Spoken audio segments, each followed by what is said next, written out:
ಆಯಿತು ನನಗನ್ನು ಅನಿಸ್ತು.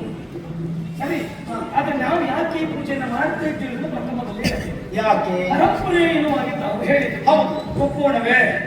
ಪರಂಪರೆಯನ್ನು ಒಪ್ಪಬೇಕು. ಹೇಗೆ ಪರಂಪರೆ ಇದ್ದ ಬಗೆ ಹೇಗೆ ಎನ್ನುವುದನ್ನು ಅರಿತು ಒಪ್ಪಬೇಕು.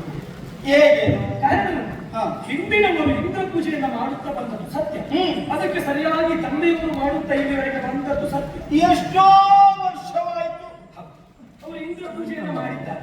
ಯಾಕೆ ಮಾಡುತ್ತೀರು ಹಾಗೆ ನಾನು ಕೇಳಿದಾಗ ಅವರು ಸ್ಪಷ್ಟವಾದ ಉತ್ತರವನ್ನು ಕೊಟ್ಟಿದ್ದಾರೆ. ಏನು ಅವರು ಹೇಳಿದ್ದು, ಇಂದ್ರನಿಂದ ಎಲ್ಲರೂ ಕಡಿಮೆ ಪಡೆಯುವುದು, ಹಾಗಾಗಿ ನಾವು ಇಂದ್ರ ಪೂಜೆಯನ್ನು ಮಾಡಬೇಕು ಎಂದು ಹೇಳಿದ್ದಾರೆ. ಹಿರಿಯರು ಸುಳ್ಳು ಹೇಳುವುದಿಲ್ಲ, ಇಲ್ಲ, ತಪ್ಪು ಆಡುವುದೇ ಇಲ್ಲ. ಆಗ ನಾನು ಅವರಿಗೆ ಉತ್ತರಿಸಿದ್ದೆ, ಏನು ನಾವು ಆರಾಧಿಸಬೇಕಾದ ಪ್ರಕೃತಿಯನ್ನ, ಪ್ರಕೃತಿಯ ಋಣದಲ್ಲಿ ನಾವಿದ್ದೇವೆ.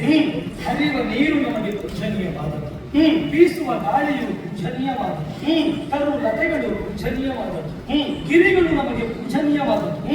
ಯಾಕೆ ಕೇಳಿದ್ರೆ ಪ್ರತ್ಯಕ್ಷವಾಗಿ ನಾವು ಅದರಿಂದ ಏನು ಬೇಕದನ್ನ ಪಡೆದವರಿದ್ದೇವೆ. ಪ್ರಕೃತಿಯಿಂದ ನಾವು ಎಲ್ಲವನ್ನ ಪಡೆದು ಆರೋಗ್ಯವಂತರಾಗಿ ಬದುಕಿದ್ದರಿಂದ ನಾವು ಪ್ರಕೃತಿಯನ್ನು ಆರಾಧಿಸಬೇಕು ಎನ್ನುವುದೇ ತಂದೆಯವರು ಹೇಳಿದ್ರು.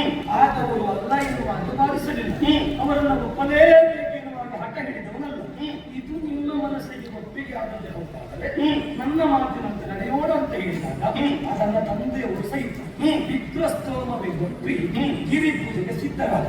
ಮತ್ತೆ ನೀವು ಕೇಳಿದ್ದೀರಿ, ಈಗ ಗಿರಿ ಪೂಜೆ ಮಾಡುವುದರಿಂದ ಆಗುವ ಲಾಭ ಏನು, ಇಂದ್ರ ಪೂಜೆಯಿಂದ ಆದ ನಷ್ಟ ಏನು? ಅಷ್ಟೇ ಕೇಳಿ ಅಲ್ವಾ? ಗಿರಿ ಪೂಜೆಯಿಂದ ಲಾಭ ಕೇಳಲಿಲ್ಲ. ನಮಗೆ ಲಾಭ ಉಂಟು.